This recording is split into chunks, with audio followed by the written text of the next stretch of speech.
Nous y sommes, a priori. Voilà, donc je...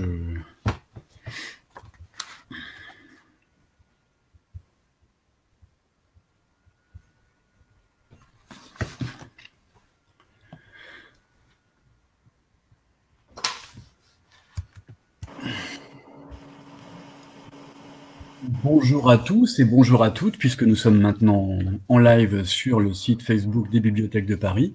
Bienvenue pour cette nouvelle rencontre du Festival NUMOC, Festival numérique des Bibliothèques de Paris, qui se déroule pour une large part même, dans nos salons. Nous recevons ce soir Sarah Abdelnour, Pauline Barraud de Lagerie et Anne Jourdain, toutes trois sociologues et enseignantes-chercheuses à l'Université Paris-Dauphine, et dont une publication de 2019, Les nouveaux travailleurs des applis, a suscité l'envie de les inviter car le thème qui réunit leurs différentes contributions aborde sous de multiples facettes les effets massifs et pourtant pas toujours perceptibles de l'extension des activités productives sur les plateformes numériques. Celles-ci sont devenues en à peine une décennie une composante centrale de nos économies, souvent présentées comme vertueuses, riches de possibilités d'épanouissement personnel ou professionnel. On découvre, en fait, nous sommes un peu sortis, un peu comme nous le disions mercredi dernier, de l'âge de l'innocence, on découvre que leurs effets profonds sont souvent déstructurants du cadre même des relations sociales, et c'est un des apports majeurs de vos travaux que de rapprocher ce qui souvent est pensé séparément. Le loisir et le marchand, le professionnel et le personnel, le public et le privé, car au fond, c'est tout le cadre de nos relations sociales qui est bouleversé par ces nouvelles formes d'activité. Qu'on soit consommateur, producteur, soucieux de valoriser une passion ou à la recherche d'un complément de revenu, ce qu'on appelle désormais l'économie de plateforme semble donner une tournure très concrète aux promesses anciennes d'une société de marché seule capable de faire de tous et de toutes, et la question du genre là non plus n'est pas négligeable, un entrepreneur de soi. Ceci pour le dire brièvement. Donc merci à toutes trois d'avoir bien voulu participer à cette version condensée sur un seul plateau de notre festival. Vous deviez intervenir dans 3 bibliothèques différentes, la bibliothèque Hélène Baird, la bibliothèque Lévi-Strauss, ainsi que la bibliothèque Yourcenar, à des dates différentes. Et finalement, le condensé numérique que nous pouvons offrir ce soir à nos internautes sera une manière de maintenir la promesse que nous avions faite. Pauline Barraud de Lagerie, vous êtes présente mais privée de voix, c'est finalement Sarah Abdelnour qui se fera porte-parole de vos travaux. Vous avez surtout travaillé dans le cadre de ce collectif sur les activités de ces micro-travailleurs ou micro-travailleuses, et c'est Sarah Abdelnour qui expliquera ce qu'on appelle cette forme très renouvelée du tâcheronat ou du micro-tâcheronat. Sarah Abdelnour, de votre côté, votre étude s'attache à montrer ce qui, dans ces activités nouvelles, nourrit de très fortes conflictualités et la façon dont des mobilisations récentes ont renouvelé également les types de revendications, les résistances et le cadre juridique de ces activités. Et vous nous parlerez plus précisément d'un cas particulièrement intéressant, celui des chauffeurs Uber. Anne Jourdain, enfin, à travers l'étude très serrée des pratiques de loisirs que vous avez étudiées sur Internet via des sites comme Etsy ou bien La Belle Assiette, vous avez montré comment ces internautes trouvaient une voie pour basculer dans un autre type de rapport à la création, ce que vous appelez la marchandisation des loisirs. Donc, pour simplifier, ou pour expliquer plutôt comment nous allons procéder, c'est Sarah Abdelnour d'abord qui fera une présentation, puis Anne Jourdain enchaînera sur la sienne, elles ne seront pas interrompues. En live, en direct, comme on en parlait tout à l'heure, les internautes peuvent réagir sur le chat de la page Facebook des bibliothèques. Nous réagirons ensuite ensemble à ces questions qui sont posées. Et encore une fois, merci à vous d'avoir accepté cette invitation dans le cadre très très étroit d'un écran, là où nous attendions plutôt à celui d'une estrade. Je vous passe la parole tout de suite, donc Sarah, c'est à vous. Merci beaucoup pour cette présentation et merci de l'invitation. On est ravis de venir vous présenter plusieurs facettes d'une enquête collective qui porte sur les travailleurs des plateformes. Donc peut-être qu'on peut lancer le PowerPoint à l'appui. D'accord.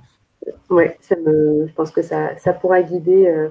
On sait que ce n'est pas évident de suivre une présentation sur l'ordinateur, donc on s'est dit qu'avec des supports, ça pourrait aider.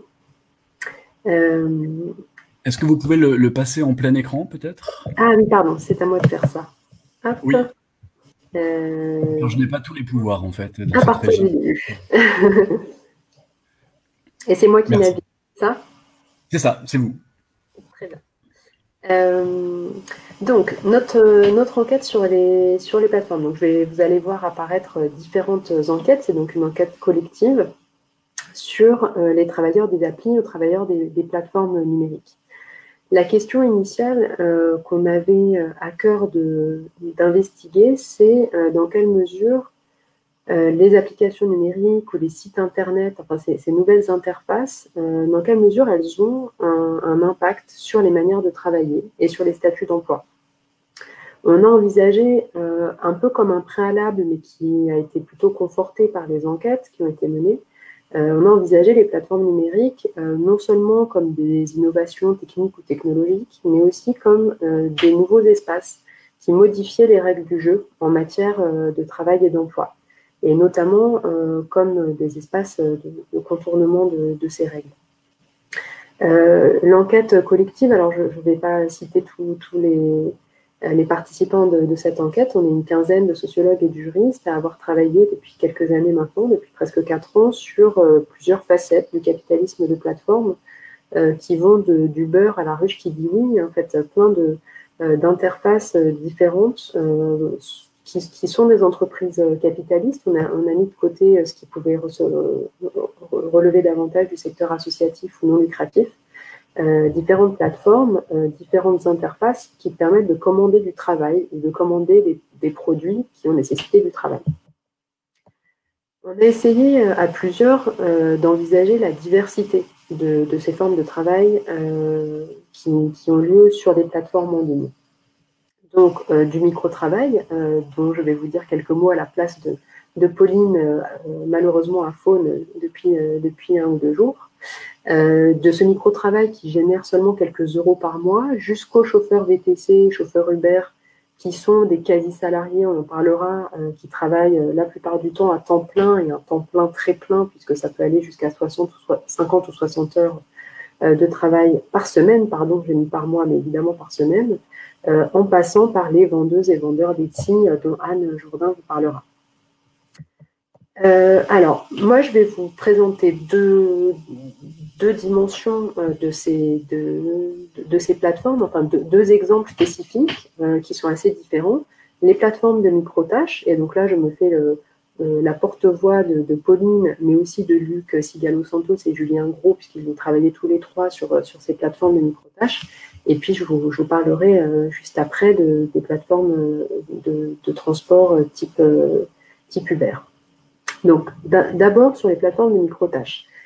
Comment elles fonctionnent? Quelles promesses elles font? Ces plateformes de micro-tâches, elles font une première promesse envers les entreprises, les clients, à savoir qu'elles leur permettent de faire réaliser des tâches que l'entreprise pouvait faire elle-même ou pour lesquelles elle pouvait avoir affaire à un prestataire unique. Là, il s'agit de diviser ce travail, par exemple faire retranscrire des entretiens pour une entreprise qui en aurait besoin, de diviser ce travail en plein de toutes petites tâches, quelques minutes d'enregistrement, et de distribuer ça à la foule, c'est-à-dire à une multitude de micro-travailleurs qui sont chacun chez eux et qui vont chacun faire réaliser un tout petit morceau de cette tâche qui auparavant était compilée en une seule tâche. Ça, c'est ce qu'elles promettent aux entreprises. Et de l'autre côté, ces plateformes font l'interface avec des internautes qui vont réaliser ces micro-tâches. Et les plateformes leur font là une promesse d'un complément de revenus fondé notamment sur la rentabilisation des temps morts. C'est-à-dire, voilà, plutôt que d'attendre à l'arrêt de bus ou de jouer à Candy Crush, on va réaliser une micro-tâche en ligne donc via la plateforme, et la plateforme elle-même va ensuite vendre ce service une fois que tout est compilé, que le travail est compilé, va vendre ce service aux entreprises clientes. Donc l'exemple le plus célèbre à l'international, c'est le Turk mécanique d'Amazon, l'Amazon Mechanical Turk, créé en 2005. Et en France, un de ces gros acteurs, qui est celui qui a fait l'objet de l'enquête, c'est Full Factory, qui a été créé en 2014. Alors, je vous donne, et ce sont Pauline, Luc et Julien qui vous donnent ces exemples de tâches sur Full Factory. Ça va être, donc voilà, comme je vous l'ai mentionné, retranscrire un morceau d'entretien, rechercher un code postal d'une entreprise, reconnaître sur une photo s'il s'agit d'un t-shirt, d'une chemise ou d'un pull. Voilà, des micro-tâches qui sont censées durer quelques secondes et qui sont défrayées quelques centimes, quelques euros tout au plus. Donc avec des taux horaires, comme vous pouvez le voir, qui sont assez variables, hein, allant d'1,80 € de l'heure jusqu'à 14,80 € ou 16 € pour les tâches qui pourraient être le mieux rémunérées. Mais ce qu'on sait, ce que l'équipe qui travaille là-dessus a mis en lumière, c'est à quel point le temps de travail estimé de ces tâches était sous-évalué. Si on s'intéresse aux travailleurs qui accomplissent ces tâches, ce qu'on voit, ce sont des cas assez différents, avec notamment des intensités dans le travail très variables. Donc là, vous voyez dans ce graphique le temps passé à être connecté à l'interface Full Factory. Et vous voyez que pour la plupart des enquêtés, il ne s'agit que de quelques minutes par mois, pour quasiment 50% des enquêtés. Quelques heures par mois pour un gros tiers des enquêtés et plusieurs heures par jour, ça ne concerne que environ 5% des personnes qui ont pu être interrogées sur la plateforme. Donc, vous voyez des intensités de pratique variables. Par contre, ce qui est assez stable, c'est qu'en fait, tout le monde gagne très peu d'argent. Les gains sont très faibles. Vous voyez, une grande majorité des personnes qui se connectent à Full Factory gagnent moins de 5 € par mois. Et vous n'avez qu'un très petit nombre d'enquêtés qui gagnent toujours une somme très faible, hein, mais qui gagnent plus de 50 € par mois. Donc on est très loin du complément, on est très loin d'une activité rémunérée à temps plein, c'est évident. On est même assez loin d'une activité rémunérée de manière substantielle tout court. Et là, c'est parce que à la fois les tâches sont très peu payées, mais aussi une des grandes conclusions de l'enquête, c'est qu'il y a aussi une énorme pénurie de tâches, c'est-à-dire qu'il y a quand même un nombre de personnes qui se connectent à la plateforme assez conséquent, même si ça peut être assez épisodique, et finalement assez peu de tâches, donc finalement des gains qui sont extrêmement faibles. Donc Pauline, Luc et Julien ont aussi mené des entretiens avec ces micro-travailleurs en ligne. Ils arrivent à avoir une diversité dans les motivations de ces micro-travailleurs, de l'ordre de l'intérêt, que ce soit pour gagner de l'argent ou organiser un petit peu son travail comme on le souhaite. Ça va aussi dans des explications de l'ordre du plaisir, hein, s'amuser, voire apprendre des choses. Mais au bout du compte, ce qui est clair, c'est que les usagers intensifs ne forment qu'une petite partie des usagers, et les usagers sont eux-mêmes ne forment qu'une petite partie des inscrits sur la plateforme. Vous avez une grande masse de gens qui sont inscrits à un moment ou à un autre. Déjà, parmi ceux-là, seulement une petite partie travaille effectivement, et une encore plus petite partie de ceux-là travaille de manière vraiment régulière. Voilà, ce qui peut expliquer aussi pourquoi il y a une faible mobilisation, assez peu d'espace, de discours de contestation de ces plateformes, puisque finalement l'usage est tout à fait marginal et les revenus sont assez anecdotiques. Pour autant, plusieurs sources d'inquiétude hein, quand on établit ce constat sur le micro-travail. D'une part, ça participe d'une logique de dérégulation du travail, puisqu'il n'y a pas de statut hein, pour ces micro-travailleurs qui, pour la plupart, n'ont pas de statut pour effectuer ce travail. Ce qui est inquiétant aussi, c'est le retour à une forme de tâcheronnat, hein, de travail payé à la pièce, ou à la micro-activité, là en l'occurrence. Et puis, ce qui peut inquiéter, c'est la situation en fait, de ceux qui travaillent le plus sur les plateformes, qui sont en fait, voilà, qui gagnent peut-être évidemment mécaniquement un petit peu plus que les autres, mais qui en fait sont plus précaires par rapport au reste de la foule. C'est-à-dire qu'on retrouve dans les usagers intensifs plus de personnes âgées, plus de femmes, plus d'inactifs, plus de chômeurs, plus de temps partiel, et aussi donc des personnes moins diplômées et globalement des personnes qui ont un moindre niveau de vie. Donc voilà ce que je pouvais vous dire à la place des auteurs sur cette enquête. Et donc vous voyez que dans ce premier cas de figure, on a une activité qui est très marginale dans le temps qui est consacré, dans les revenus qui sont générés, et une activité qui produit assez peu de contestation et de mobilisation. Alors maintenant, on va aller quelque part un peu à l'autre bout du spectre du travail sur les plateformes, puisque je vais vous donner à voir quelques éléments sur les chauffeurs VTC, les chauffeurs Uber. Et là, on passe dans une autre dimension d'une activité effectuée au contraire très largement à temps plein, qui génère des revenus qui sont censés fabriquer un revenu principal, et aussi un espace dans lequel il y a plus de mobilisation. Ce n'est pas sans lien avec le fait que c'est une activité centrale. Donc là, on va s'interroger sur la capacité aussi de résistance plus largement des travailleurs des plateformes en prenant cet exemple des chauffeurs de VTC. Donc ici, on passe bien sur des plateformes de travail sur lesquelles donc, on commande bien un service. Et en l'occurrence, des plateformes qui constituent un espace d'échange d'une force de travail coordonnée et contrôlée par la plateforme. C'est bien l'enjeu, tout l'enjeu sur le statut de ces chauffeurs. Sont-ils salariés, sont-ils indépendants? Ici, je vais partir d'une enquête qui a été menée avec Sophie Bernard sur les chauffeurs de VTC, enquête pendant laquelle on a pu observer les actions collectives, donc essentiellement les manifestations. On a réalisé des entretiens avec les chauffeurs mobilisés, notamment ceux qui ont un peu constitué les leaders du mouvement. On a aussi suivi des échanges sur les réseaux sociaux, vous en verrez quelques captures d'écran.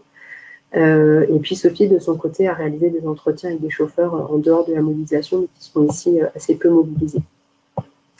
Une des questions qu'on avait en travaillant sur ces chauffeurs de VTC, une des questions qui a apparu, parce qu'en fait, quand on a commencé à s'intéresser à eux, très vite, il y a eu des mobilisations.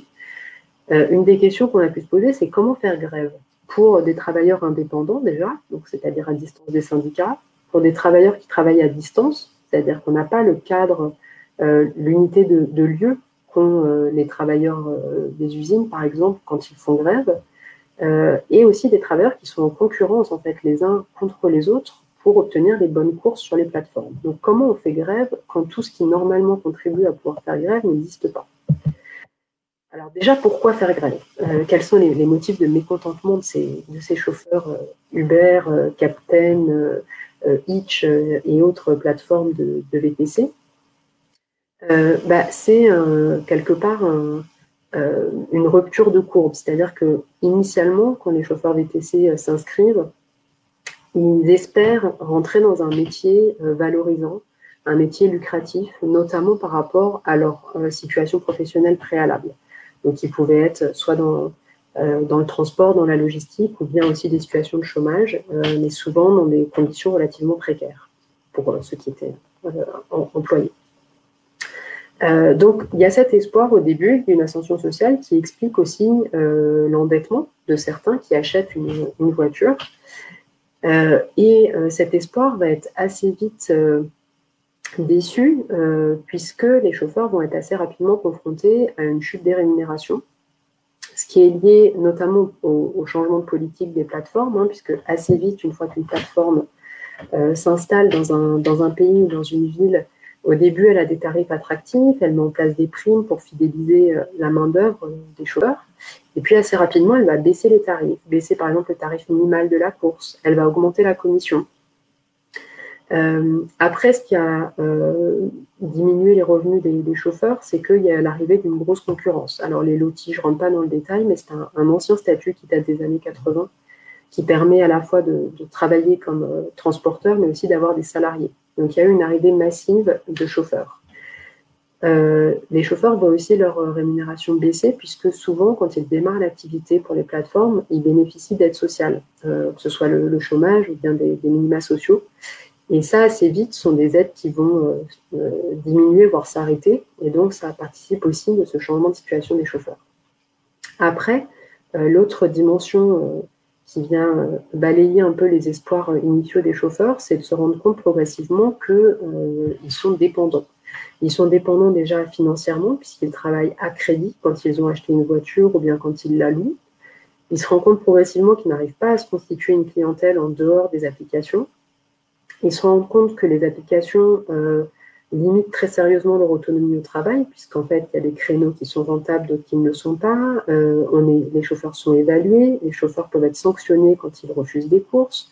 Donc finalement, ils font l'expérience d'une forte dépendance, que la situation, notamment de l'augmentation de la concurrence, fait qu'ils travaillent de plus en plus et que tout ça a un coût sur leur vie personnelle et familiale. Et nombreux ont été les chauffeurs avec lesquels on a discuté, qui parlaient de craindre un divorce ou des difficultés dans leur espace domestique.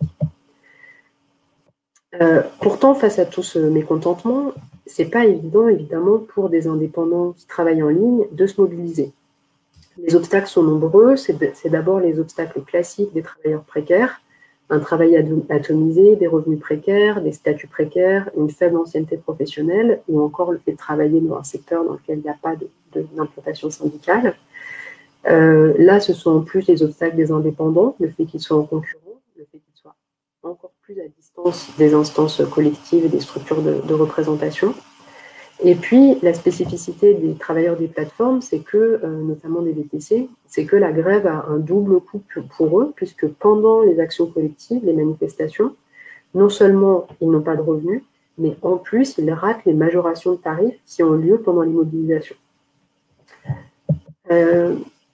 Face à ça, l'idéal pour les chauffeurs, qu'ils ont souvent évoqué, pour résister aux plateformes ou pour contester les plateformes, ce serait la déconnexion massive. Plus aucun chauffeur n'effectue une course pour Uber quand il s'agit de manifester contre Uber.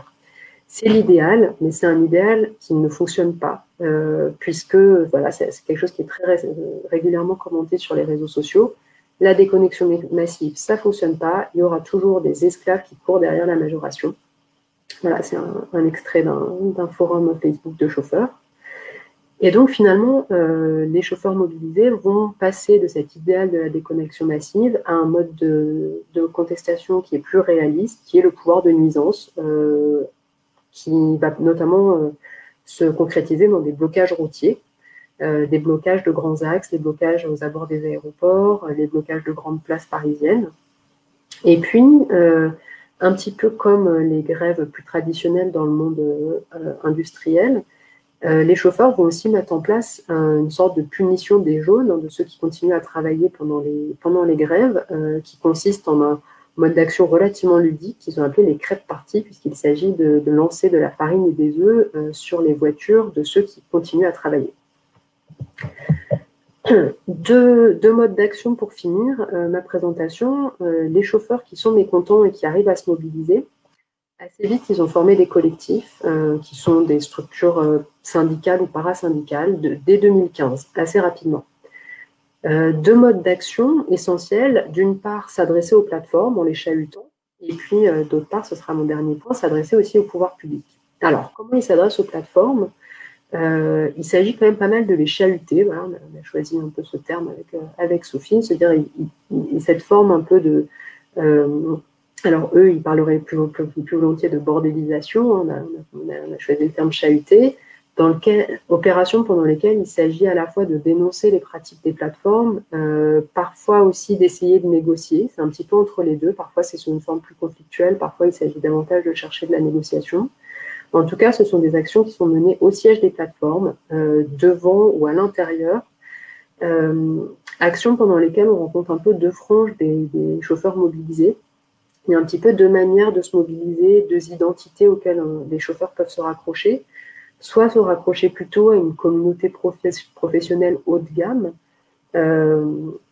soit utiliser un peu une identité que parfois ils revendiquent, de dire on est des jeunes de banlieue en colère. Alors ils jouent un petit peu de quelque chose qui peut être par ailleurs un peu un stigmate, mais jouer un petit peu de cette identité pour dire en tout cas on ne va pas se laisser faire.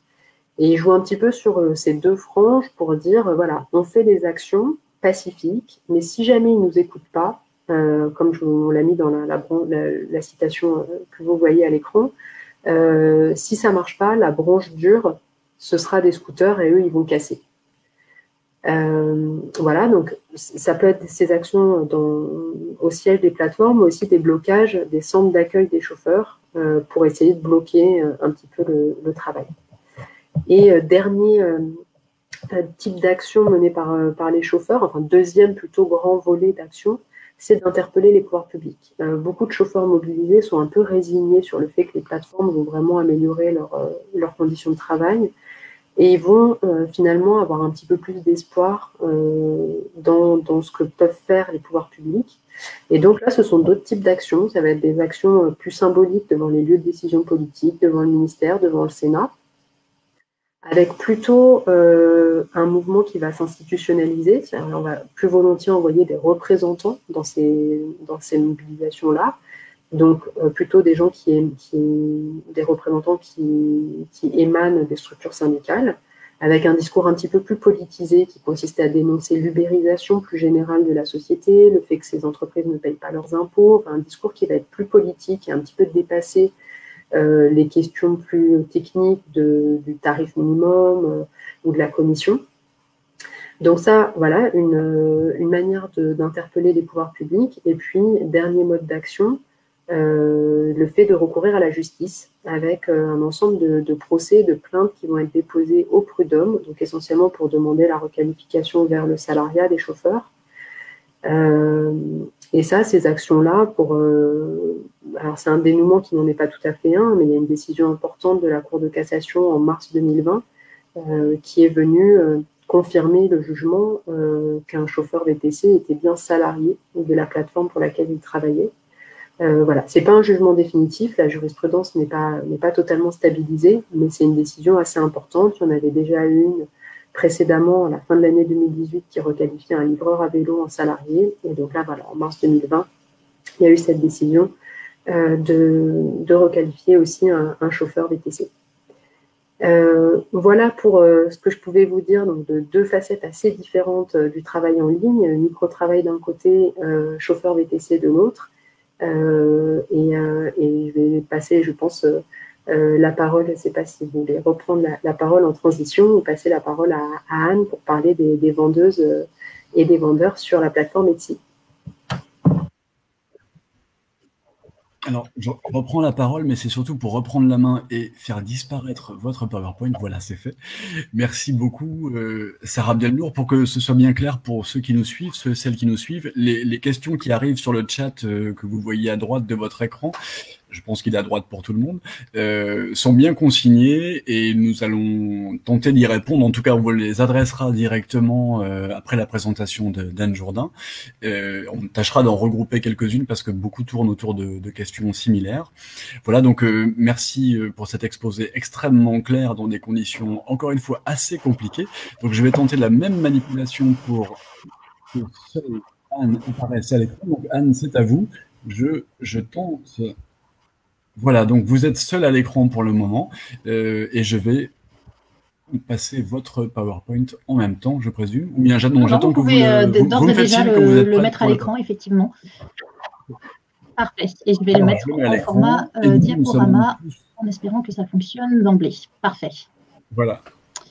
Bien. Ben, bonjour à toutes et à tous. Merci pour l'invitation. Je suis ravie d'être présente avec mes collègues pour vous présenter les résultats de cette recherche collective et pour les présenter aussi à un public qui n'est pas un public de chercheurs académiques comme on en a l'habitude, et de pouvoir à la suite de ça dialoguer avec vous. Alors, à la suite de la présentation de Sarah Abdelnour, moi, je vais vous présenter d'autres types de plateformes numériques qui sont des plateformes numériques qui permettent à tout un chacun de marchandiser le fruit de ses loisirs sur le net. Et donc, dans le petit livre que nous avons produit ensemble l'année dernière, Les nouveaux travailleurs des applis, j'ai co-rédigé un chapitre avec ma collègue Sidonie Nolin, qui n'est pas présente ce soir, qui est une collègue de Sciences Po Grenoble, qui elle travaille sur les blogueuses culinaires et sur les plateformes de chefs à domicile. Donc, on s'est interrogé dans le cadre de ce chapitre sur l'extension du domaine du travail. Alors, moi, je vais plutôt vous parler dans le cadre de cette présentation de la plateforme, enfin, je vais vous parler de la plateforme que j'ai particulièrement étudiée, à savoir Etsy, que peut-être certains et certaines d'entre vous connaissent. Il s'agit d'une plateforme de vente en ligne d'objets faits main qui a été créée en 2005 aux États-Unis, qui a été développée dans sa version française en 2012. Et aujourd'hui, Etsy rassemble 2 millions de vendeurs et de vendeuses dans le monde qui vendent donc des bijoux, des sacs, des vêtements pour bébés, des vases, des meubles. Voilà, on trouve de tout sur Etsy. Et 35 millions d'acheteurs et d'acheteuses. Donc, c'est quand même une grosse plateforme dont le modèle économique est relativement simple. En gros, il s'agit d'un prélèvement de 5% sur les frais de transaction qui sont occasionnés sur cette plateforme numérique. Donc, chaque vendeur, chaque vendeuse s'inscrit sur la plateforme à travers la création d'une boutique en ligne dans laquelle il peut déposer voilà, des photographies comme celles que vous voyez des objets qu'il produise et qu'il fabrique. Alors, dans le cadre de mon travail, je me suis intéressée, comme mes collègues sur les autres plateformes numériques, je me suis intéressée à la promesse faite par la plateforme aux travailleurs des applis, donc aux vendeurs et vendeuses d'Etsy en l'occurrence. Et l'une des promesses d'Etsy, si on devait la résumer, on pourrait la résumer par ce slogan qui est affiché sur le blog d'Etsy: faites de votre passion un métier. Donc l'idée, c'est que tout un tas d'amateurs ou plutôt d'amateurs de loisirs créatifs, voire d'artisanat d'art, qui seraient intéressés par la fabrication, donc de bijoux, de vêtements, etc., pourraient se professionnaliser grâce à la plateforme, professionnaliser leur passion pour en faire un métier, puisque l'idée, ce serait que ils auraient à se concentrer uniquement sur la fabrication de ces objets et la mise en ligne sur la plateforme leur permettrait de toucher tout un tas de clients, d'avoir accès à des débouchés à l'international pour vendre leurs produits et leurs objets. De cette manière-là, ils obtiendraient un métier d'indépendant. Donc, la plateforme leur permettrait de vivre de leur passion. Donc ça, c'est voilà, une des promesses émises par la plateforme à travers ses blogs, son site, les médias aussi autour de tout cela. Alors, pour enquêter sur les travailleurs de cette plateforme, sur les vendeurs et les vendeuses, donc j'ai mené, comme mes collègues, des entretiens avec les uns, les unes et les autres. Et j'ai également fait ce qu'on appelle du web scrapping, c'est-à-dire que j'ai aspiré les données numériques de la plateforme pour pouvoir les analyser statistiquement. Donc là, je vais vous livrer certains des résultats auxquels j'ai abouti. Déjà sur le profil social donc des vendeurs d'Etsy, qui sont en fait surtout des vendeuses, très majoritairement des vendeuses, 88% sont des femmes sur Etsy, qui sont par ailleurs plutôt urbaines, plutôt jeunes par rapport à la population française active, plutôt diplômées, beaucoup de bac+4, bac+5. Et par ailleurs, ce dont on s'aperçoit, c'est que effectivement, il y a tout un tas de femmes qui sont dans la logique prescrite par Etsy, une logique de professionnalisation, avec l'idée donc de faire de sa passion un métier. Mais en majorité, les vendeuses d'Etsy sont des amateurs. Alors, qu'est-ce que j'appelle amateurs? En fait, ce sont des femmes qui, à côté de leur activité sur Etsy, ont en fait un travail souvent salarié à plein temps, qui n'a rien à voir avec l'activité de fabrication d'objets. Donc là, vous voyez qu'on est quand même sur un profil social qui est très, très différent des chauffeurs Uber présentés tout à l'heure par Sarah. Alors, si j'en viens aussi aux résultats quant à la promesse émise par Etsy, bon, si on compare la promesse et la réalité économique, en réalité, on s'aperçoit qu'il y a un grand écart entre les deux. Ça, c'est un résultat aussi auquel on aboutit sur beaucoup de plateformes numériques au sein du groupe de recherche que nous avons formé, puisque les chiffres d'affaires réalisés sur Etsy sont en réalité très faibles. Voilà, je vais donner un chiffre. La moitié des vendeuses gagnent moins de 10 € par mois sur la plateforme. Donc, il faut garder bien entendu en tête que la majorité d'entre elles sont des amateurs qui n'ont pas l'ambition d'en vivre. Mais malgré tout, ça reste quand même très faible. Par ailleurs, j'ai essayé de voir voilà, combien on globalement pouvait gagner un revenu sur la plateforme. Et le chiffre que l'on peut retenir, c'est celui-ci. 1% seulement des vendeuses réalisent un chiffre d'affaires mensuel supérieur au SMIC mensuel brut. Donc là, on n'est même pas on parle de chiffre d'affaires et même pas de revenus, mais voilà, ça donne aussi l'idée que ces chiffres sont quand même très faibles pour la très grande majorité des vendeuses. Alors, je me suis intéressée malgré tout à ceux qui réussissent sur Etsy. Quelles sont les clés de la réussite sur ces plateformes numériques? Alors, réussite avec plein de guillemets, qui sont ceux qui, malgré tout, sortent leur épingle du jeu sur Etsy et arrivent à réaliser un grand nombre de ventes sur cette plateforme. Alors déjà, on s'aperçoit que proportionnellement, dans ces 1% là que j'évoquais précédemment, il y a proportionnellement plus d'hommes. Alors, je vous rappelle que donc Etsy, c'est une plateforme majoritairement féminine. Donc, ce résultat peut sembler paradoxal, mais en fait, c'est un résultat assez classique hein, de la sociologie du genre. On voit se reconstituer des formes de domination masculine même sur cette plateforme féminine. Alors, il y a plein de raisons à ça. Une des raisons, c'est notamment que les hommes ont tendance à s'investir davantage que les femmes dans des logiques de professionnalisation lorsqu'ils créent une boutique sur Etsy. Par ailleurs, celles qui réussissent le plus sont celles qui surinvestissent le travail numérique. Puisqu'en effet, pour pouvoir être visible sur la plateforme, il faut avoir une belle page Etsy, une belle boutique en ligne Etsy, mais il faut aussi être présent en continu sur les réseaux sociaux, donc Facebook, Instagram, Pinterest, voire Twitter. Il faut sans cesse faire des posts, publier des photos, alors sur ces produits, mais parfois sur d'autres choses aussi, pour travailler sa réputation ou son irréputation sur le net. Donc ça occasionne un travail extrêmement chronophage pour les vendeuses. Il s'agit aussi de travailler sur l'algorithme d'Etsy pour remonter dans le moteur de recherche d'Etsy et être visible sur la plateforme. Donc là, il y a tout un jeu sur les mots-clés, notamment associés aux produits que l'on affiche. Et par ailleurs, un résultat qui est assez surprenant, c'est que celles qui réussissent le plus sur la plateforme sont en fait des vendeuses qui ne fabriquent pas elles-mêmes les objets qu'elles vendent. Alors, il y a, pour celles et ceux qui connaissent, il y a la catégorie vintage, mais il y a aussi tout un tas de vendeuses qui, en fait, externalisent la production plutôt que de faire elles-mêmes. En fait, elles font appel à des entreprises pour faire et pour se concentrer, en fait, sur tout ce travail numérique extrêmement chronophage et intensif qui est requis par la plateforme pour pouvoir créer sa marque et exister sur la plateforme. Alors, ceci étant dit, avec Sidonie Nolin, un autre résultat, une autre question que l'on a essayé de creuser, c'est la suivante. Si les revenus, en dehors des 1% que je viens de présenter, si les revenus sont aussi faibles sur la plateforme, pourquoi les 99% des autres continuent à marchandiser en ligne? Pourquoi les professionnels ne marchandisent-elles pas ailleurs et pourquoi les amateurs ne font pourquoi elles ne font pas leur activité gratuitement sans marchandiser? Alors, pour les professionnels, celles qui sont dans une logique professionnelle, on s'aperçoit que, en fait, Etsy est souvent un canal de commercialisation parmi d'autres.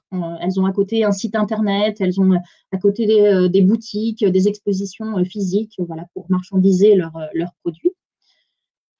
Pour les autres, pour les amateurs, mais aussi en fait pour les professionnels, en réalité, un autre résultat important, c'est que finalement, la marchandisation en ligne présente aussi des bénéfices non économiques, puisque les bénéfices économiques sont quand même très faibles, et d'ailleurs, les revenus qui sont perçus de la plateforme sont souvent réinvestis dans l'activité de production.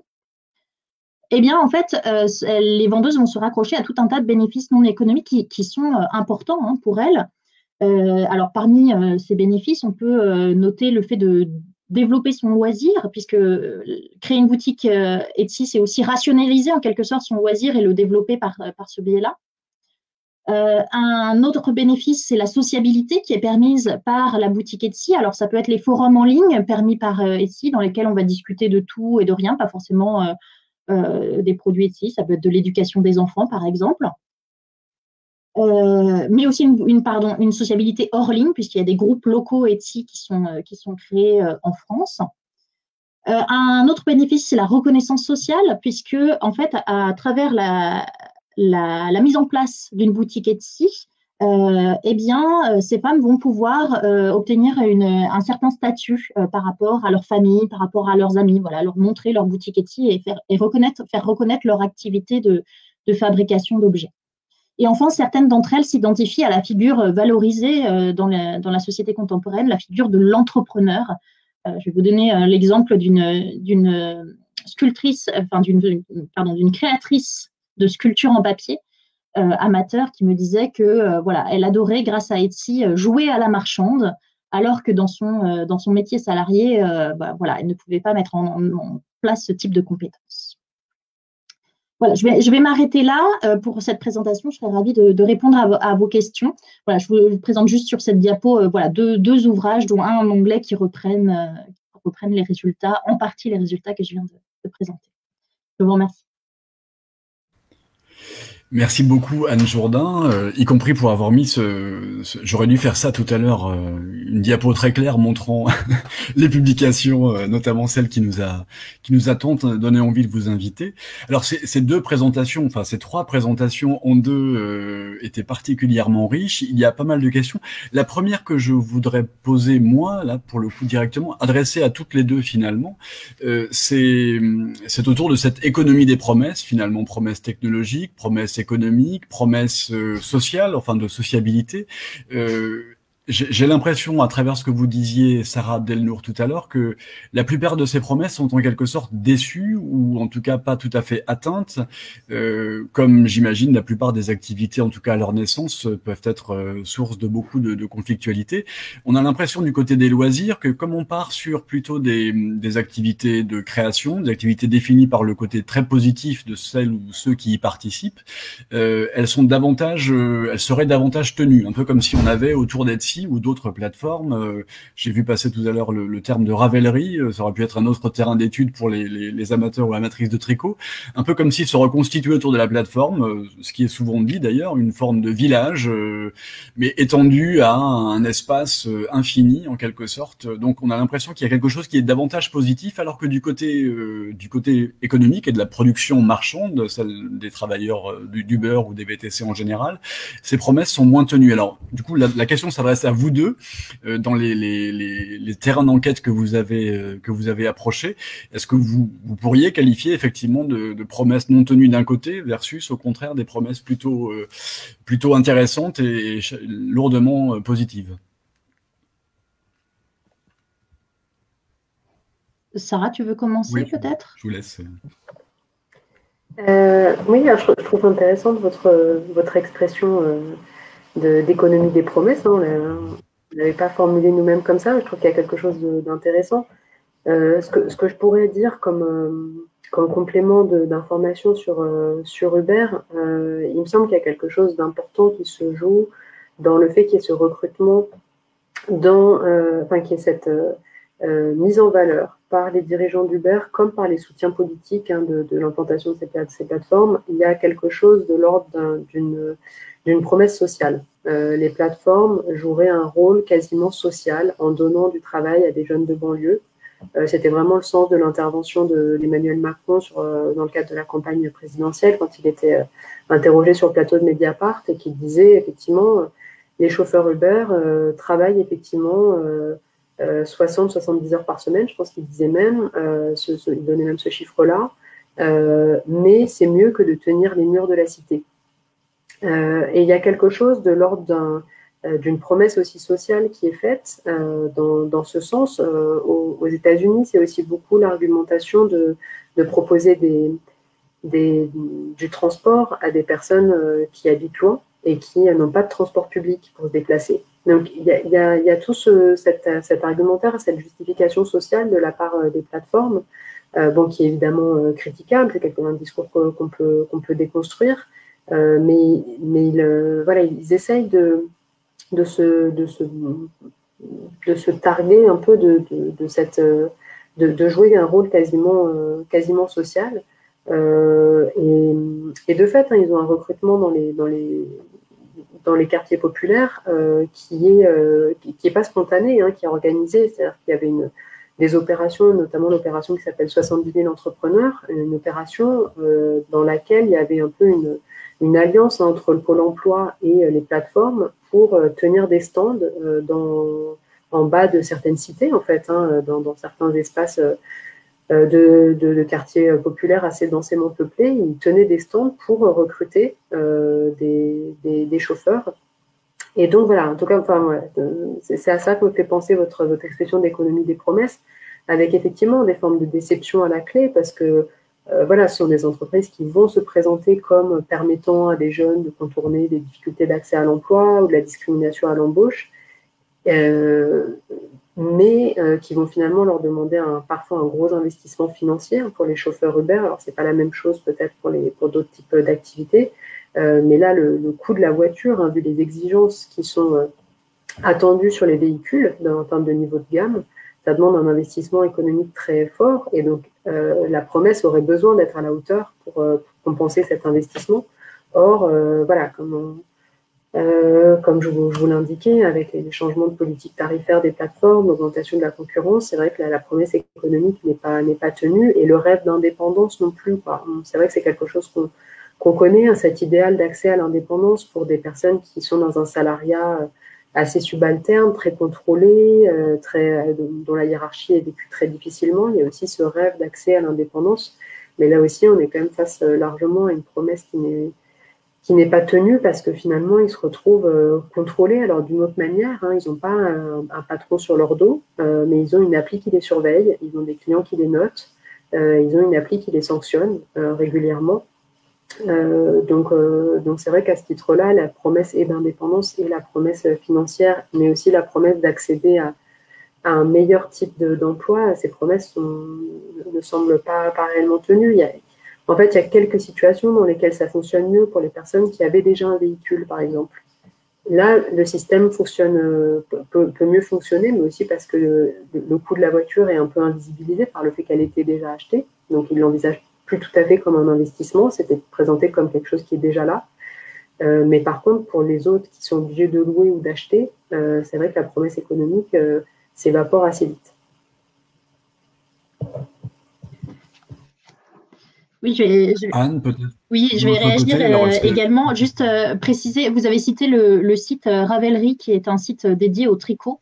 Et juste préciser qu'il a fait l'objet d'une étude par une sociologue, Vinciane Zaban, qui fait pas partie de l'équipe de recherche CAPLA, mais qui a produit un chapitre dans le livre The Social Meaning of Extra Money, qui est encore présenté sur la slide. Donc, c'est un site que je connais bien grâce à Vinciane Zaban. Moi aussi, je trouve que votre expression d'économie des promesses fonctionne bien, et c'est vrai qu'au sein de notre groupe de recherche et au sein du livre Les nouveaux travailleurs des applis, beaucoup de chapitres s'attachent à mettre en évidence que ces promesses sont déçues. Et par rapport à ce que vous disiez sur le fait que peut-être du côté des loisirs, c'est moins décevant, en fait, moi, j'aurais tendance à découpler les choses selon le sens de l'engagement dans la plateforme des vendeurs et des vendeuses Etsy, donc que j'ai étudié. Puisque pour les amateurs, en l'occurrence, finalement, pour les amateurs, effectivement, on peut y trouver les bénéfices non économiques dont j'ai parlé tout à l'heure, et finalement, ils y trouvent leur compte, puisque à côté de leur travail salarié, elles vont pouvoir avoir des occasions de sociabilité, de reconnaissance sociale. Et effectivement, dans ce cadre-là, on a quelque chose qui est plutôt positif, en fait, pour elles. En revanche, si on se tourne du côté de celles qui ont une ambition de professionnalisation, qui sont dans ce rêve d'indépendance aussi dont parlait Sarah à l'instant, là, à l'inverse, on s'aperçoit que ce rêve d'indépendance, il est complètement, il n'est pas réalisé, puisque les revenus, c'est ce que je disais tout à l'heure, sont quand même extrêmement faibles sur la plateforme. Et c'est vrai que je l'ai peut-être pas mis assez en évidence, mais moi, j'ai beaucoup d'entretiens dans lesquels les vendeurs et vendeuses, surtout les vendeuses, se sont dites frustrées, en fait, par rapport aux résultats économiques réalisés sur la plateforme. Et parmi elles, en fait, il y a beaucoup de reconvertis qui étaient donc d'anciennes salariées qui se sont reconvertis pour devenir indépendantes. Alors souvent aussi à l'occasion d'un congé maternité ou d'un congé parental, elles ont décidé de quitter leur ancien emploi salarié, souvent un emploi de cadre, qui n'a rien à voir avec la fabrication d'objets, pour se mettre à leur compte et créer et vendre des vêtements pour enfants, des sacs, des bijoux, etc. Et finalement, comment ces petites entreprises qu'elles créent parviennent à survivre? En fait, on s'aperçoit que c'est surtout sur l'économie familiale que ça fonctionne, hein, sur les revenus d'un conjoint salarié par ailleurs, qui lui va continuer à subvenir aux besoins familiaux, tandis que la femme, la conjointe, elle, qui a inscrit son entreprise sur Etsy, elle va être plutôt dans une logique dans laquelle elle va s'occuper davantage des enfants, etc. Donc, on est dans une logique qui a été qualifiée de mompreneur, donc contraction de mom et entrepreneur, qui a bien été étudiée par notre collègue sociologue Julie Landour, voilà, qu'on le retrouve, c'est un profil que l'on retrouve beaucoup en fait sur Etsy. Et donc là, on retrouve aussi l'idée que pour que ça fonctionne en fait, ce type d'indépendance, eh bien, il faut tout un tas d'appui sur le salariat classique. Ça, c'est beaucoup mis en évidence aussi par Sarah Abdelnour dans ses travaux sur l'auto-entrepreneuriat. Oui, donc il y a des formes de complémentarité, et comme finalement ça court bien tout au long du livre, il est difficile de dissocier ce moment où s'imbriquent loisirs et aspirations professionnelles, désir d'ascension sociale, mais également utilisation d'une passion pour en faire peut-être un métier. Il y a pas mal de questions qui sont venues sur le chat. Qui est un peu un paradoxe de cette économie, c'est-à-dire le fait que la technologie qui est censée permettre un accès massif, le recours à la foule, comme vous disiez, une espèce d'usine, une usine mondiale.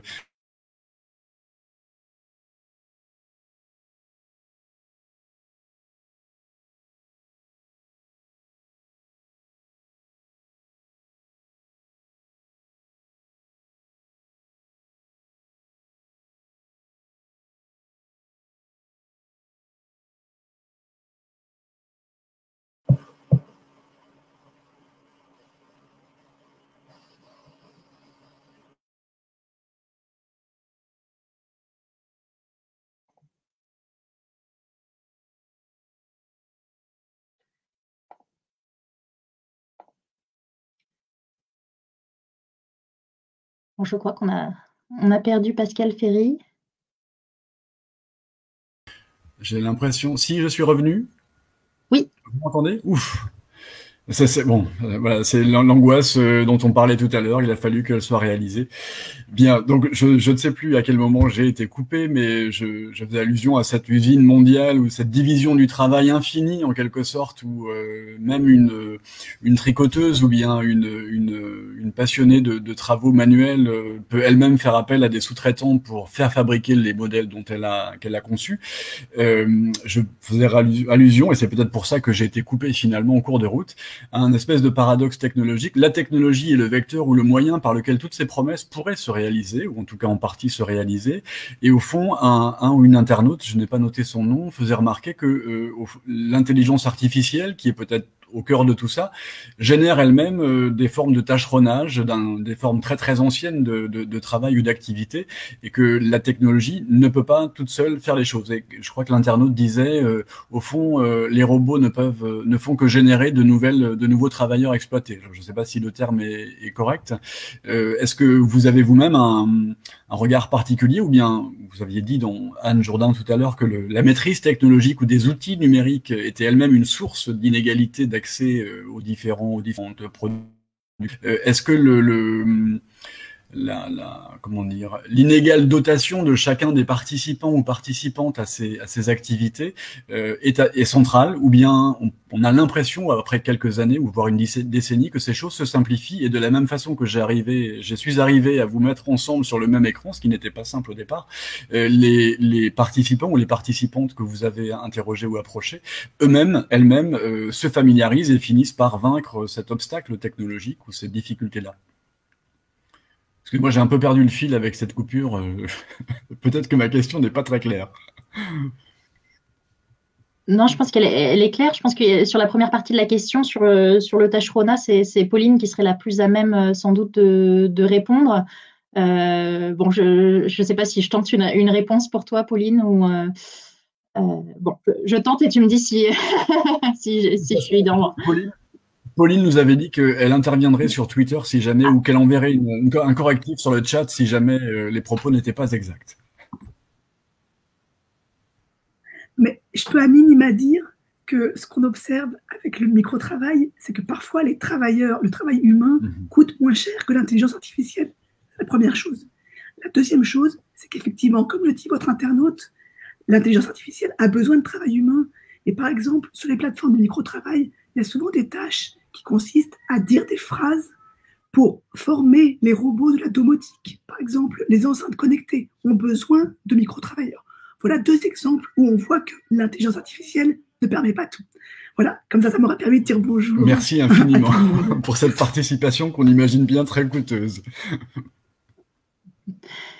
Oui, effectivement. Moi, je vais plutôt répondre à la deuxième partie de votre question sur les technologies numériques et effectivement sur le travail numérique. C'est quelque chose auquel je m'intéresse en particulier aujourd'hui par rapport à Etsy. En fait, oui, effectivement, on s'aperçoit que contrairement, encore une fois, à la promesse, enfin, l'idée que on va mettre ses produits sur la plateforme et que d'emblée, directement, on va pouvoir toucher des débouchés, enfin des clients directement, en fait, ce dont s'aperçoivent beaucoup de vendeuses et ce qu'elles n'avaient pas anticipé en réalité, c'est que il y a justement un travail numérique extrêmement important à faire pour pouvoir être visible sur le net. Parce que sinon, on est en bas des moteurs de recherche et en fait, personne ne vient visiter votre boutique Etsy et donc personne ne vient vous acheter.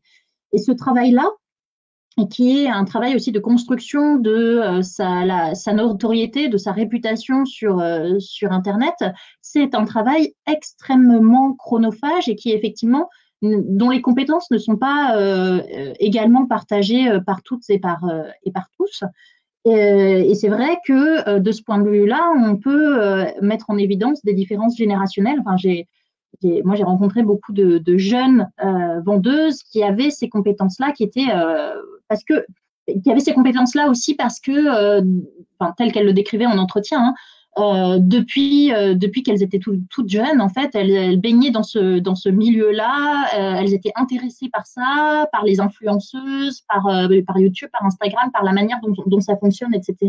Et inversement, j'ai rencontré des vendeuses plus âgées qui à l'inverse, n'avaient pas ces compétences-là, qui parfois faisaient appel à leurs enfants aussi pour comprendre comment tout cela pouvait fonctionner. Donc, il y a en tout cas quelque chose de l'ordre de la compétence et de la socialisation à ces outils-là qui est loin d'être évidente. Il faut savoir aussi, pour vendre à l'international, parler anglais. Donc, il y a tout un tas de compétences, et puis des compétences aussi d'écriture, pas de faute d'orthographe, etc. Parce que sinon, ça décrédibilise la page ça décrédibilise la page Facebook ou la boutique Etsy. Donc, tout ça est effectivement inégalement partagé. Puis, il y a le temps extrêmement important que ça demande. Celles qui vendent beaucoup sont vraiment tout le temps sur les réseaux sociaux. Enfin, elles passent leur vie sur les réseaux sociaux. Elles le font presque. Elles aiment ça aussi. C'est ça. C'est à la fois une contrainte, mais c'est aussi un plaisir. Enfin, c'est complètement intégré à leur mode de vie, le fait d'être tout le temps en train de liker des nouvelles boutiques sur Etsy, des nouvelles pages sur Facebook, de partager, etc., d'être dans un réseau d'influenceuses, etc., etc.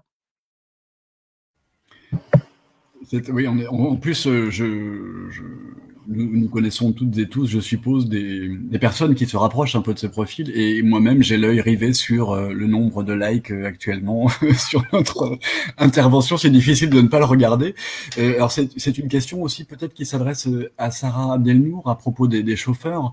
Une internaute, je crois, demande finalement si ces notes ne sont pas les notes qui sont attribuées, je présume, aux chauffeurs, mais j'imagine aussi aux amatrices de travaux manuels sur Etsy. Les notes qui sont en permanence attribuées ne sont-elles pas un outil de contrôle de plus en plus fort et auquel, je rejoins une autre question qui a été posée, les consommateurs et les consommatrices finalement sont totalement partie prenante en fait de cette notation globale qui est un outil de pression, on l'a bien compris, très fort sur les chauffeurs. J'ai cru comprendre qu'il y avait désormais des études sur ces notations, les pratiques de la notation et ses implications. Un travail récent a été publié. Est-ce que vous l'avez, j'imagine, souvent entendu de la part de vos chauffeurs de VTC, Sarah Abdelnour? Oui.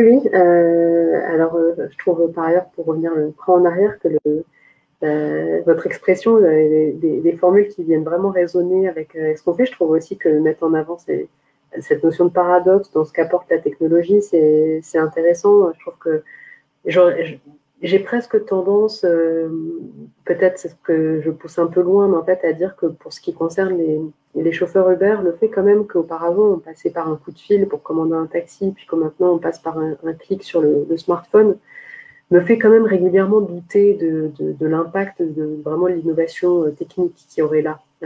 Ça semble quand même mineur, la transformation entre passer un coup de fil ou appuyer sur un bouton sur son téléphone. Bon, après, visiblement, ça a un effet Mais c'est vrai qu'il me semble quand même qu'il y a aussi quelque chose d'un paradoxe là, c'est cette mise en avant de l'innovation technique et technologique, alors même qu'on peut penser en partie que ce que ça a créé, ce sont surtout des espaces qui sont sous le radar de ce qui est contrôlable.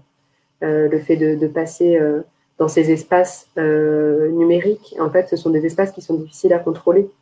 On n'a plus de plateforme physique d'appel qu'on peut aller contrôler. On n'a plus d'entreprise qu'on peut contrôler parce que les sièges de toutes ces entreprises ne sont jamais en France. Donc, c'est aussi ça, c'est le paradoxe, je pense, là, c'est de mettre en avant toujours l'aspect technique ou technologique comme étant le cœur du succès d'un nouveau marché qui s'ouvre, d'une nouvelle entreprise qui prospère, alors que souvent, quand même, il y aurait bien d'autres facteurs à aller mettre en lumière pour comprendre ce qui s'est vraiment joué dans l'implantation de ces nouveaux acteurs économiques. Et puis, un paradoxe aussi, c'est de mettre en avant le fait que ces espaces technologiques seraient des espaces de création d'entreprises, alors qu'en fait, les plateformes ont tendance à avoir un fonctionnement très monopolistique. Tous les chauffeurs ont intérêt en fait à être sur une même plateforme parce que si c'est la plateforme qui rassemble le plus de clients, bah, tout le monde a intérêt, les usagers ont intérêt à ce qu'il y ait plus de voitures disponibles et les voitures qu'il y ait plus de passagers intéressés. Donc en fait, là aussi, ça valorise une économie de marché avec quelque chose qui serait de l'ordre de l'innovation, de la création, alors qu'en fait, ça a tendance à beaucoup donner de poids à un petit nombre d'acteurs économiques. Donc voilà, je trouve qu'il y a effectivement plein de paradoxes. Et puis le fait aussi que ces espaces techniques soient des espaces de contrôle, mais soient aussi des espaces potentiellement de mobilisation pour les travailleurs, parce que voilà, les interfaces numériques donnent aussi des espaces de sociabilité, de discussion. Alors évidemment, les notes, c'est un enjeu important dans cette transformation ça fait partie du modèle de ces plateformes numériques. Et pourtant, là aussi, en fait, c'est pas techniquement, c'était déjà possible sans doute avant que le passager soit recontacté pour dire que vous avez été satisfait ou pas. Donc, bon, c'est sûr que la technique permet que ce soit fait plus vite, de manière plus immédiate.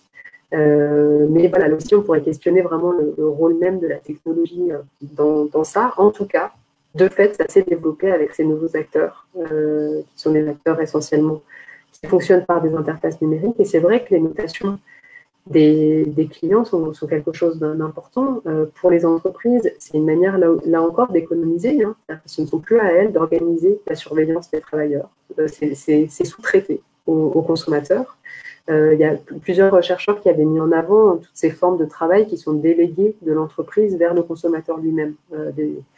Guillaume Tiffon, Marianne Dujarier ont écrit sur ces nouvelles dynamiques où c'est le consommateur lui-même qui, en imprimant lui-même son billet d'avion à l'aéroport, en passant ses produits à la caisse automatique, en fait, fournit une partie du travail. C'est un peu la même chose pour l'évaluation. C'est une manière sous-traitée gratuitement de contrôler les travailleurs. Mais c'est vrai que c'est quand même un outil que les travailleurs ressentent comme un contrôle. Les notes sont un élément important pour les chauffeurs de VTC. Il faut se maintenir au-dessus d'une certaine note pour continuer à avoir les courses, sinon on peut être déconnecté. Donc ils ressentent cette pression assez forte, mais donc qui va être un petit peu basculée du patron vers le client. C'est le client qui devient désormais peut-être pas un deal browser, mais en tout cas un contrôleur, un contremaître régulier du travail. Et ensuite, l'information va être basculée par les plateformes qui vont pouvoir sanctionner les travailleurs. Ça fait partie de ce qui est régulièrement retenu dans les procès pour requalifier la relation en salariat, c'est cette capacité de sanction de la part de la plateforme. Voilà. Bon. Pour petite nuance, les clients aussi sont notés, donc les chauffeurs peuvent éventuellement refuser des courses quand les notes des clients sont trop basses. Ouais. Oui, ce n'est pas il y a une espèce de dilution de ce contremaître, la figure du contremaître dans l'usine d'autrefois, peut-être, dilution, éclatement de cette figure du contremaître, avec un contremaître qui est à la fois partout, invisible, insaisissable, sous divers aspects. Je me demandais, à la fois en lisant une question et en revenant sur une des choses que vous avez dites à propos de l'économie domestique, au fond. Les plateformes permettent à nouveau un travail à façon, un travail à domicile. Anne Jourdain parlait du fait que les compétences numériques étaient parfois diffusées ou expliquer aux pratiquantes ou aux intervenantes sur la plateforme Etsy, ce travail à domicile ou ce travail à façon, et c'est peu à peu dans l'histoire, enfin dans l'histoire récente ou plus lointaine, c'est peu à peu, comment dire, réglementé par des luttes, par des institutions. Vous avez parlé des résistances, depuis la grève sous forme de crêpe party, ou bien des résistances en passant par des instances juridiques bien établies. Est-ce qu'il y a des réactions qui relèvent? Une internaute disait, après tout, que pensez-vous des coursiers rennais qui ont créé leur propre plateforme, c'est-à-dire des formes peut-être plus protectrices ou plus vertueuses d'organisation, qu'elles passent ou non par le prisme de l'action en justice, par exemple, ou bien est-ce que vous voyez émerger des acteurs syndicaux, pourquoi pas, qui se saisissent de ces questions et des formes de protection qui sont totalement à inventer, même s'il faut puiser dans des registres très très anciens, pour permettre que se constitue, se réglemente, ce qui après tout est arrivé dans de très très nombreuses périodes historiques, à l'apparition d'une nouvelle forme de mise au travail des individus. Alors j'imagine que Pauline Barraud de Lagerie aurait sûrement plein de choses à nous dire, mais voilà, je sais pas, de votre côté, plutôt Sarah Abdelnour, j'imagine, du côté des résistances et de ce qu'elles suscitent, ou bien, pourquoi pas, de cette plateforme en coopérative menée par des coursiers qui croient probablement, de façon très sincère, à une version plus vertueuse du collectif. Je démarre, mais peut-être en essayant de me faire la porte-voix au niveau de Pauline, parce que c'est vrai que cette question, cette comparaison avec les formes de travail à façon, de travail à domicile, la comparaison de ce qu'on voit nous sur les plateformes avec ce qui se passe au 19e, c'est vrai qu'elle est peut-être encore plus éclatante sur le micro-travail, parce qu'il y a vraiment cette même dynamique d'un intermédiaire qui vient diffracter un travail, une grosse tâche en plusieurs petites tâches, comme ça pouvait être fait dans le textile au 19e, quoi, une grosse commande qui va être séparée en plusieurs tâches plus modestes de couture ou de fabrication de vêtements. Et on retrouve cet intermédiaire, on retrouve à la fois cet intermédiaire et l'exécution du travail à domicile, qui étaient un peu deux problématiques fortes pour les instances qui venaient un peu encadrer, surveiller les univers de travail au 19e. Au 19e, ouais, il y avait quand même cette inquiétude pour les conditions de travail, mais aussi pour les risques d'incendie à domicile, etc. Et à la fois, le travail à domicile a été réglementé, et à la fois, le fait qu'il y ait ces intermédiaires qui viennent distribuer le travail, ça a été interdit. C'est devenu le délit de marchandage, ça a été interdit à la fois aux États-Unis, aussi en France, sans doute dans d'autres pays européens. Mes connaissances sont plus limitées en la matière, mais je pense qu'en Allemagne aussi. Donc, clairement, on s'était demandé, quand on a démarré l'enquête, on a assez vite remarqué qu'il y avait ces formes de comparaison historiques qui étaient assez valables, et on se demandait, de fait, si on allait assister à un même cycle de développement de formes de travail qui passent sous les radars, qui sont dans des espaces non contrôlables, non contrôlés. Et au 19e, ça a suscité un retour de formes d'encadrement, de régulation, de contrôle de ces pratiques de travail. Et c'est vrai qu'on a cette interrogation qui est encore ouverte sur ces nouvelles pratiques de travail en ligne qui passent un peu sous les radars. En France, on n'a pas évoqué ce problème parce qu'il est sans doute limité, mais à l'international, le Bureau international du travail est très inquiet sur le travail des enfants, sur le travail non rémunéré, qui peut se cacher derrière ces plateformes de travail. Bon, en France, je pense que derrière Full Factory, vous n'avez pas trouvé d'enfants, mais à l'international, c'est quand même quelque chose qui se pose plus largement, quoi. Donc, on a cette interrogation, effectivement, sur le retour de formes de contrôle. Nous, alors c'est une nouvelle partie de l'enquête qu'on mène avec d'autres collègues, avec Émilien Julliard et Dominique Méda. On travaille sur justement la manière dont les institutions, que ce soit les administrations sociales, mais aussi tout l'espace juridique, comment certains acteurs, donc politiques, administratifs, juridiques, comment ils vont s'intéresser, s'inquiéter potentiellement de ces formes de travail et essayer de mettre en place des mesures notamment législatives, hein, pour limiter le développement de ces pratiques, mieux les contrôler, mieux les faire rentrer aussi comme étant des recettes qui doivent être soumises à prélèvements sociaux et fiscaux. Enfin, voilà, comment un petit peu remettre de l'ordre et des prélèvements obligatoires, hein, sur ces activités, c'est quand même aussi leur enjeu. Après, effectivement, il y a des mesures aussi qui viennent de la part de travailleurs eux-mêmes, enfin, des initiatives qui viennent de la part des travailleurs et des travailleuses elles-mêmes pour forger des cadres dans lesquels il y aurait potentiellement une meilleure place laissée aux travailleurs eux-mêmes, que ce soit en termes de rémunération ou de pouvoir de décision. Donc, ça va être toutes les initiatives de type coopérative qui se montent parmi des chauffeurs ou des livreurs. Ça a mieux percé du côté des livreurs, sans doute parce que le profil social des livreurs à vélo est différent. Du côté des chauffeurs VTC, ça a plutôt pris la forme d'organisations syndicales ou parasyndicales. Les coopératives, et ça mériterait... alors, il y a quelqu'un qui, dans le groupe de travail, qui fait sa thèse sur le coopérativisme de plateforme, donc tous les acteurs qui vont essayer justement d'orienter toute cette activité, cette économie de plateforme vers des formes de type plus coopérative. Bon, moi, ce qui m'interpelle quand même, c'est l'échec régulier de ces initiatives. Dans toutes les manifestations de chauffeurs VTC, à chaque fois, donc avec Sophie, qu'on disait, voilà, on est là pour essayer de comprendre votre activité et les formes de contestation, il y avait toujours quelqu'un pour nous dire, ah, mais va rencontrer un tel, lui, il est en train de monter une appli alternative, coopérative, etc. On en a entendu parler de 3, de 5, de 10, de 15, et il n'y en a aucune qui arrive à percer. Et là, il y aurait sans doute une étude à faire importante et intéressante pour comprendre pourquoi...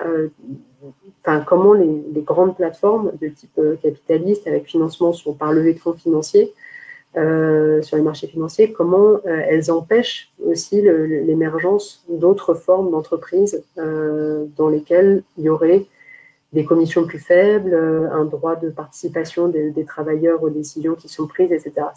Ces initiatives existent, mais le fonctionnement du marché est tel que, visiblement, elles n'arrivent quand même pas véritablement à prendre de l'ampleur. Mais quand même, pour les livreurs à vélo, c'est vrai que localement, il y a des initiatives qui ont l'air de fonctionner. C'est quelque chose qu'il faut suivre aussi avec un peu plus peut-être d'espoir que ce qu'on a vu sur les VTC. Un peu plus d'espoir. Et alors, je me disais tout à l'heure en regardant votre livre qu'au fond, il y avait aussi une forme de taylorisation, en tout cas de division du travail très très poussée dans le travail de la recherche. Et je me disais aussi, en voyant passer dans le champ de l'écran de Pauline, manifestement une revendication, non pas salariale, mais peut-être un droit au dîner. J'ai une dernière question en fait qu'on peut encore poser sans trop empiéter sur les temps sociaux et les temps familiaux, à propos de la gouvernance centralisée de ces gestions de plateformes et le fait qu'il existe peut-être des solutions ou des pistes intéressantes du côté de la blockchain. Est-ce que c'est quelque chose qui est... Là aussi, il y a une barrière à l'entrée technologique tellement forte que de toute façon, ces dispositifs sont inaccessibles, en tout cas à l'heure actuelle, des travaux que vous avez pu mener. Ou bien au contraire, tout comme les bitcoins ont été à un moment donné, en tout cas dans le monde de la finance, une voie, ou le sont encore, une voie pour sécuriser, redonner à chaque participant la possibilité de reprendre un peu le contrôle sur quelque chose. Est-ce que ces dispositifs techniques, je reviens sur la question de tout à l'heure, je pense que ça revient un peu à la question de tout à l'heure, mais elle me paraissait intéressante. Est-ce qu'il y a des moyens de se réapproprier le travail, là où au fond le taylorisme de ce travail de plateforme produit à nouveau des OS, comme on a eu des OS autrefois dans les grandes usines du XXe siècle ou du XIXe. Et là, je m'aperçois que ma question est peut-être quand même un peu difficile pour une question aussi tard, pour une heure aussi tardive. Je peux dire un mot, mais pardon, du coup, Anne, n'hésite pas à me couper, parce que j'ai tendance à parler, alors même que sur le blockchain, je vais vraiment être très... Je sais que c'est un terme qui a souvent... voilà, quand on travaille sur les plateformes numériques, voilà, typiquement dans les colloques, on va pouvoir être associé à des gens qui travaillent sur les blockchains, et que pour moi, c'est toujours assez mystérieux. Mais ce qui est sûr, c'est que visiblement, ça fait quand même partie de formes de solutions techniques, de manière de transmettre de l'information sans structure hiérarchique ou sans structure de pouvoir, mais ça laisserait entendre que la solution est technique, que la solution pour contourner les plateformes est technique. Or, j'ai quand même l'impression que, voilà, typiquement ces acteurs qu'on évoque, qui ont monté des coopératives, etc., je pense, disons que j'arrive pas à être sûre de, est-ce que le succès d'Uber, c'est vraiment que l'interface est plus simple et plus efficace? Est-ce que c'est vraiment cette question de la facilité technique qui participe, même si évidemment on pourra toujours dire qu'il y a plusieurs facteurs qui jouent, mais quand même qui participent véritablement, ou est-ce totalement marginal? Et donc voilà, est-ce que le blockchain, est-ce que le fait qu'on trouverait une autre modalité de technique pour ficeler le travail, la fabrication de la plateforme, la transmission des données, est-ce que ça viendrait résoudre ce qui, je pense, quand même aurait plutôt une explication par les structures de marché, quoi, par les modes de financement, par les modes de soutien politique, il me semble, quoi. Après, c'est sûr qu'il y a un véritable enjeu sur la transparence des données de tous ces acteurs numériques. Et ça fait partie des enjeux aujourd'hui sur un ensemble de plateformes, c'est de connaître les... Alors, pour Etsy, par exemple, je ne sais pas si ça se pose complètement, mais pour les applications qui ensuite vont distribuer les courses, que ce soit pour les livreurs ou les coursiers, il y a vraiment un enjeu à comprendre comment l'algorithme marche. Pour les travailleurs eux-mêmes, c'est toujours une source de flou, d'inquiétude, voire de soupçons, de rumeurs sur pourquoi certains ont des bonnes courses et pas les autres. Pourquoi moi ça met du temps à arriver, pourquoi le téléphone de l'un sonne tout le temps et pas le mien, alors qu'on est au même endroit, on attend devant le même resto, et le tien il sonne plus souvent que le mien, je comprends pas. Enfin, le fait que les travailleurs eux-mêmes, comme les chercheurs, aient beaucoup de mal à rentrer dans ces algorithmes, c'est sûr que c'est un vrai enjeu, si ce n'est un vrai problème, quoi. Mais voilà. Il y a effectivement une formulation très claire de Juliette à l'instant qui dit « c'est l'algorithme de gestion qui est derrière, il est en partie open source, mais la marge d'apprentissage est très haute ». Ce qui est un peu une manière aussi de le formuler directement. Mais pardon, je vous ai interrompu, peut-être qu'Anne, vous vouliez réagir. Oui, non, peut-être pour rebondir sur cette question des algorithmes, sur le cas d'Etsy, effectivement, enfin sur Etsy comme sur d'autres plateformes, les travailleurs et travailleuses tentent de percer les mystères de cet algorithme. Alors en l'occurrence, pour eux, voilà, il s'agit de savoir comment faire en sorte d'être mieux placé dans cet algorithme pour remonter dans le moteur de recherche d'Etsy. Ça, c'est vraiment quelque chose qu'ils essaient de percer. Et il y a quelques années, l'algorithme a changé et je me souviens que toutes les discussions des vendeurs et des vendeuses d'Etsy, c'était voilà, sur les changements de cet algorithme qui privilégierait désormais les ventes nationales, enfin les ventes locales plutôt que les ventes internationales.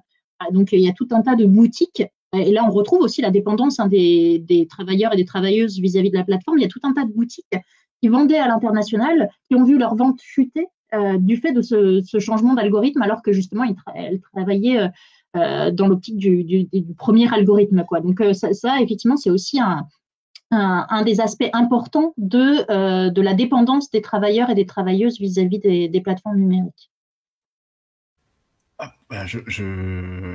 Je me demandais, est-ce que... Alors, peut-être qu'on pourrait essayer de finir sur une note pleine d'espoir, plutôt que de parler d'usine mondiale et d'algorithmes qui dépossèdent tous les utilisateurs. En tout cas, une marche tellement haute à franchir qu'elle déboussole et elle ne permet pas de reprendre le contrôle. Est-ce que il y a des pays dans lesquels les choses, même si vous n'avez pas travaillé sur d'autres terrains que des terrains strictement hexagonaux, français, est-ce que vous avez l'impression qu'il y a des pays qui ont adopté déjà alors je dis des pays, des États, des formes d'action collective qui auraient débouché sur de la jurisprudence par exemple, et des formes de régulation qui seraient plutôt des pistes intéressantes, de la même façon que l'Europe, par le RGPD, a aussi fait des brèches importantes sur la protection des données. Y a-t-il des pays, des espaces, des lieux dans lesquels les choses semblent se passer un peu différemment et sur lesquels on pourrait tous aller regarder pour s'inspirer? Et ce sera ma dernière question.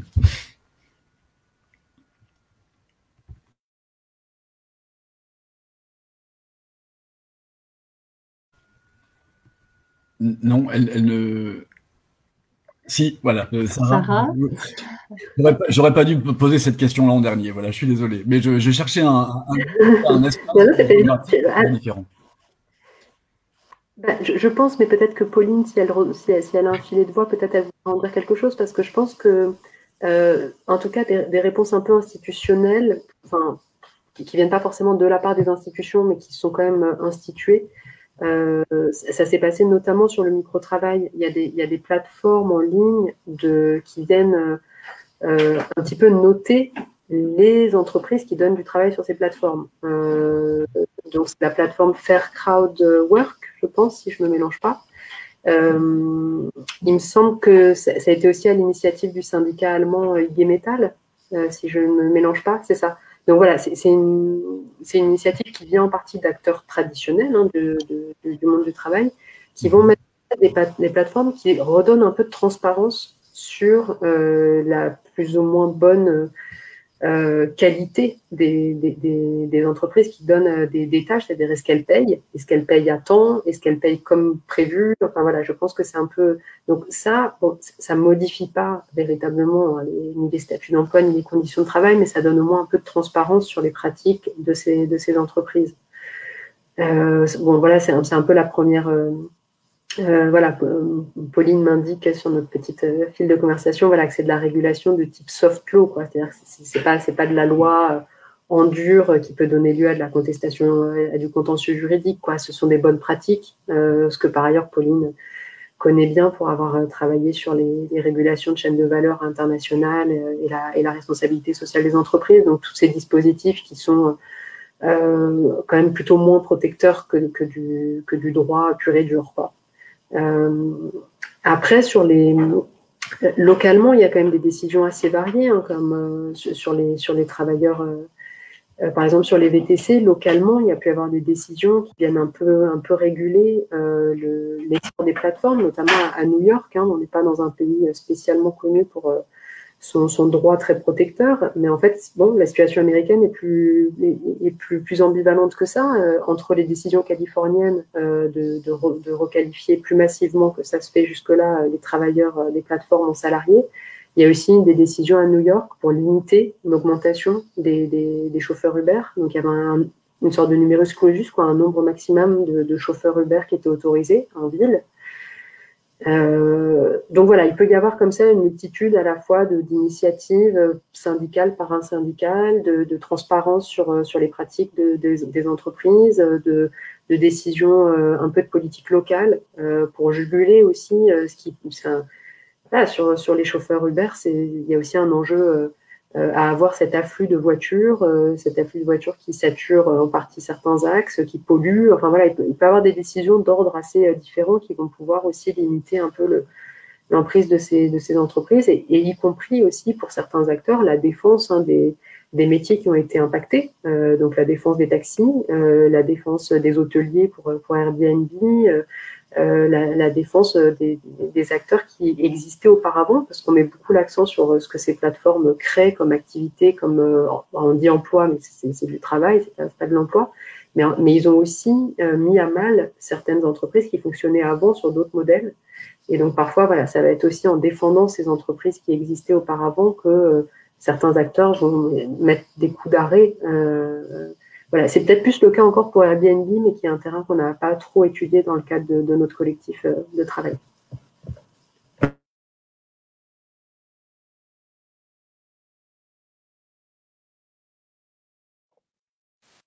Évidemment, parler sans rallumer le micro, c'est toujours plus difficile ou aléatoire. Donc, merci pour ces réponses. Je me dis qu'on peut peut-être se quitter sur cette multitude de pistes, en tout cas d'évolutions qui forcément vont nous faire réfléchir encore pendant longtemps à ce qui est en train de se passer chez nous. Je pense que la ville de Paris, par exemple, en matière de régulation vis-à-vis de Airbnb, est aussi un terrain très très local autour de nous qu'il est intéressant de regarder de plus près. Et voilà, je voudrais remercier, alors on parlait de tâcheronnage tout à l'heure, nous sommes 4 à l'écran, mais en fait il y a une multitude de tâcherons et de tâcheronnes tout près de moi, enfin tout près de moi en tout cas derrière ces écrans. Nos collègues ont bien voulu assurer un live tweet tout tout au long de notre discussion. Donc, on pourra retrouver très facilement des verbatim assez précis, assez complets de ce que nous avons dit, ou presque entendu de Pauline, par exemple. De la même façon que la vidéo sera intégralement visionnable et à loisir sur la page Facebook des bibliothèques de la ville de Paris. Nous ne nous sommes pas encore rencontrés à la bibliothèque Ellenberg, Marguerite Yourcenar ou Lévi-Strauss, mais nos collègues sur place me chargent de vous dire qu'ils se réjouissaient de vous accueillir et se réjouiront de vous retrouver peut-être pour présenter vos futurs travaux de recherche, ceux qui en tout cas nous ont beaucoup éclairés dans le cadre très très bref de cette discussion. Donc un grand merci à vous trois d'avoir bien voulu vous prêter à l'exercice. Toutes mes excuses, Pauline, pour la personne qui attend toujours sans doute que voilà, on voit bien qu'on redéfinit nos espaces domestiques aussi et professionnels dans le cadre très strict d'autour de nos écrans. Donc un grand merci à vous encore, merci à celles qui nous ont suivis jusque-là, et puis à très bientôt pour de prochaines rencontres. Nous rencontrerons demain Olivier Hartchild autour de son dernier livre Portraits et préjudices, le monde selon Zuckerberg, pour une discussion de la même façon sur le site de la page Facebook des bibliothèques de la ville de Paris. Merci encore à vous trois et à très bientôt. Merci beaucoup. Bonsoir. Merci.